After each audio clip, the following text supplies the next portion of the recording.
In this video, I'm going to talk about diagonals.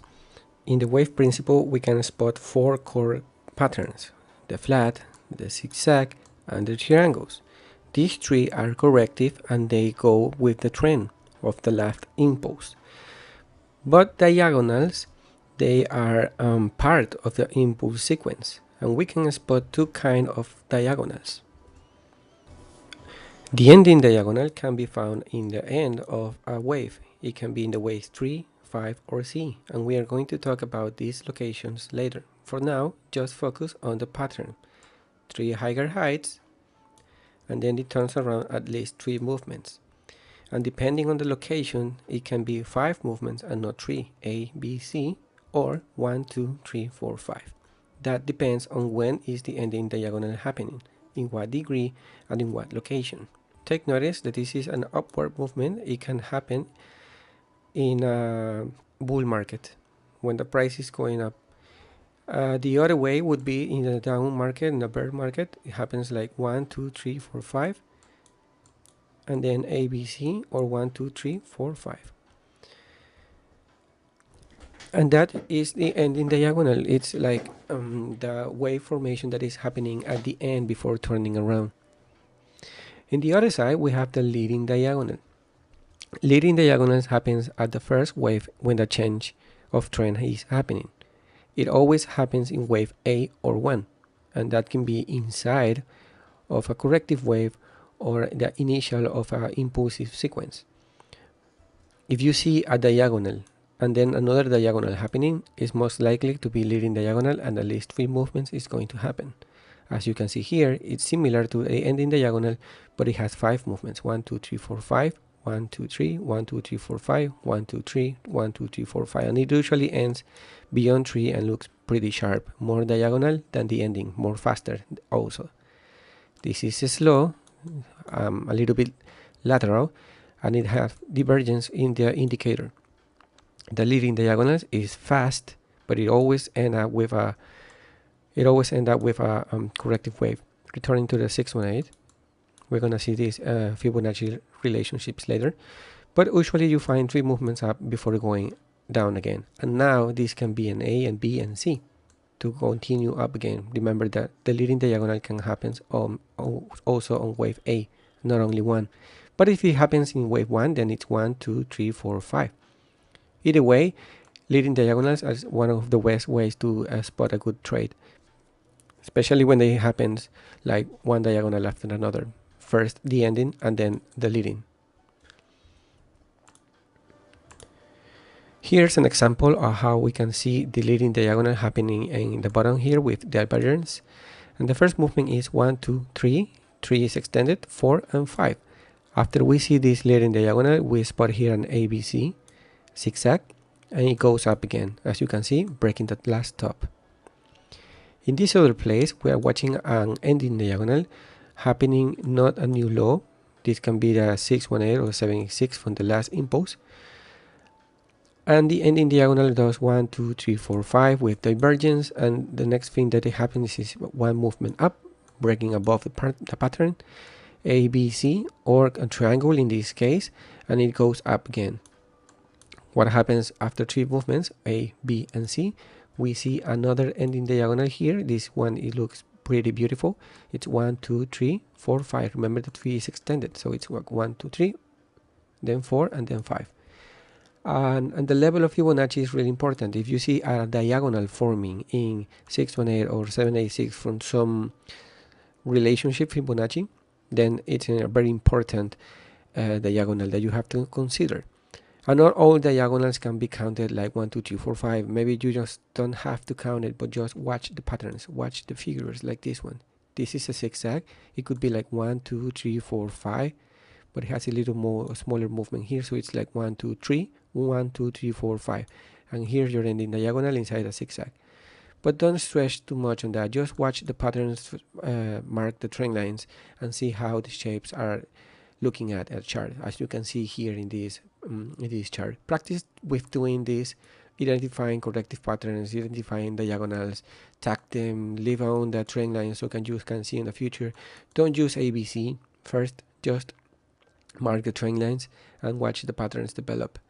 And you can see that diagonals are happening everywhere. You can also notice the difference between this diagonal and this one. Remember that I said something about a diagonal after the diagonal? The difference between this is that this rises a lot more than this going down. This is more sharp, this is more slow. And this happened first and this happened afterwards. And you have to notice what happened before. You have another diagonal here, then you know that this is ending diagonal, leading and ending, and then goes up again, A, B, C. So it's really important to watch the size, the force, and the movements. You can see here more rise up. The tree is extended, and you can see down here that it's like slowish. And then it broke above, not below. Here's an example of the leading diagonal. You can see that here's like on 1, 2, 3, 4, 5, and then 5 goes down, and then goes A, B, and C, and they continues to make new laws. Another example of a leading diagonal, you can see spotted here. It didn't turn around, but it made a new law, and after it did a 1 A, B, C to continue lower.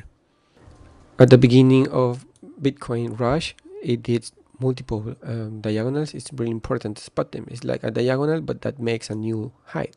That's basically one of the key of leading diagonals. It keeps making new heights. So if you see a diagonal here and a movement here, and a diagonal here, and a new movement, and another diagonal like this, this is like saying, okay, this instrument is about to rally. If you spot multiple leading diagonals making new heights every time. So just remember that leading diagonals happens at wave A or at wave 1. In this case, extended wave 3. So it's important to notice where the leading diagonal is happening, but at least you can expect two movements in another way, like 1 and 2. 1, 2, 3, 1, 2, 3, 4, 5. So it really depends, but you can actually understand that the leading diagonal and ending diagonal have 3 movements guaranteed next to that pattern. So that's where you want to get in. You get in B and you get out in C.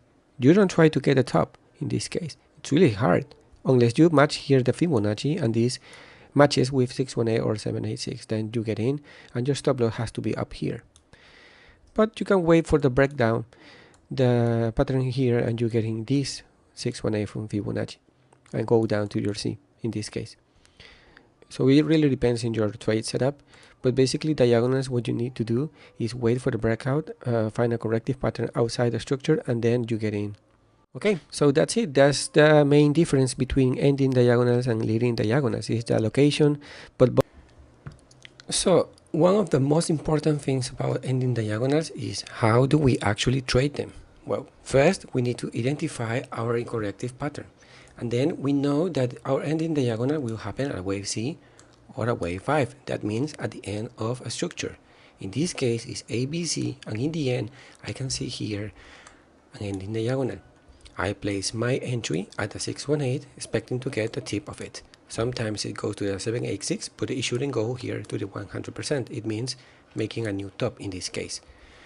And in ending diagonals, we can expect, for example, here to break below the channel, do an ABC below the structure, and we get in a 618. There are 2 types of trades that we can do: getting the top or getting inside the structure that happens after the breakout from the structure here.